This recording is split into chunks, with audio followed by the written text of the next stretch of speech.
What if an attack helicopter fought at Waterloo? June 18, 1815. The fields of Belgium are thick with mud, rain, and smoke. The armies of Napoleon Bonaparte face the Duke of Wellington's British-led coalition, with Prussians racing to join. Cavalry charges, cannon fire, muskets cracking in lines. It is the battle that will decide Europe's fate. But today, we change one thing.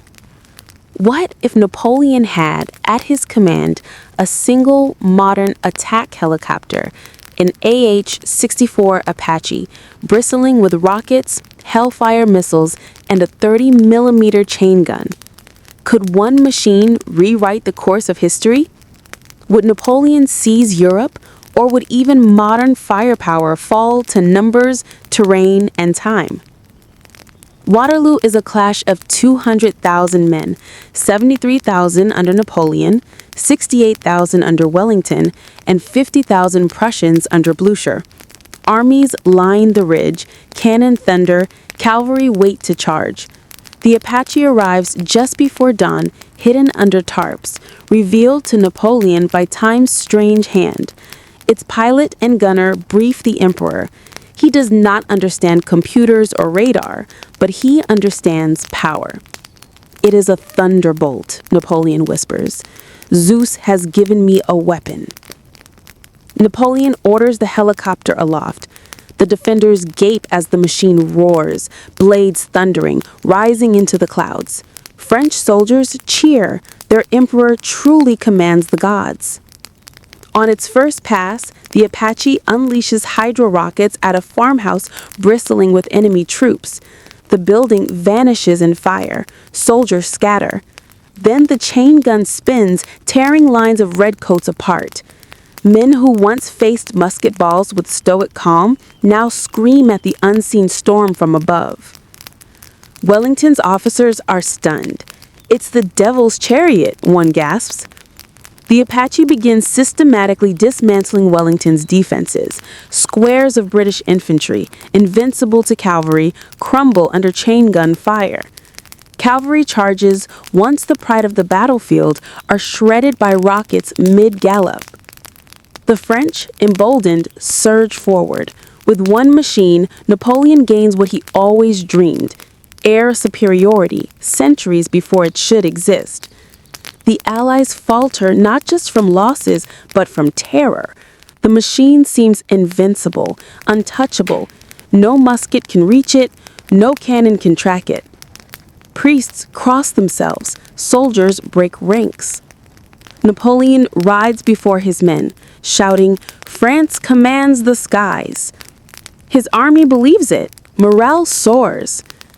Napoleon to his marshals, "This is destiny. Europe is mine." Marshal Ney, "Sire, they cannot stand against it, but how long does this monster fight before it grows tired?" Napoleon, dismissively, "Long enough." But modern power has weaknesses. The Apache consumes fuel at an incredible rate. Ammunition, rockets, shells, missiles is finite. The pilot warns Napoleon, hours of dominance remain, no more. Napoleon does not listen. He orders relentless strikes. Columns of Prussians marching to the field are torn apart. Bridges collapse under rocket fire. Villages burn. For a moment, history bends. Yet Wellington is no fool. He orders his cannons aimed not at soldiers, but skyward. Dozens of batteries fire blindly, hoping for a hit. The sky fills with smoke. One lucky shot grazes the Apache, rattling its armor. Soldiers improvise, digging trenches, hiding under trees, scattering instead of marching in blocks. Primitive tactics against modern firepower, but enough to slow the slaughter. By afternoon, the Apache is low on fuel, its rocket pods nearly empty. But Napoleon demands one last decisive strike. He points to Wellington's command post on the ridge. "Kill the English lion," he commands. "End this war." The Apache swoops low. Rockets fire. The ridge erupts in flame. Officers scatter. For a heartbeat, it seems Wellington is dead. But fate intervenes. The missiles overshoot. Wellington lives, rallying survivors. "Stand firm," he roars. "The night will save us." Moments later, the helicopter sputters. Fuel exhausted, ammunition gone.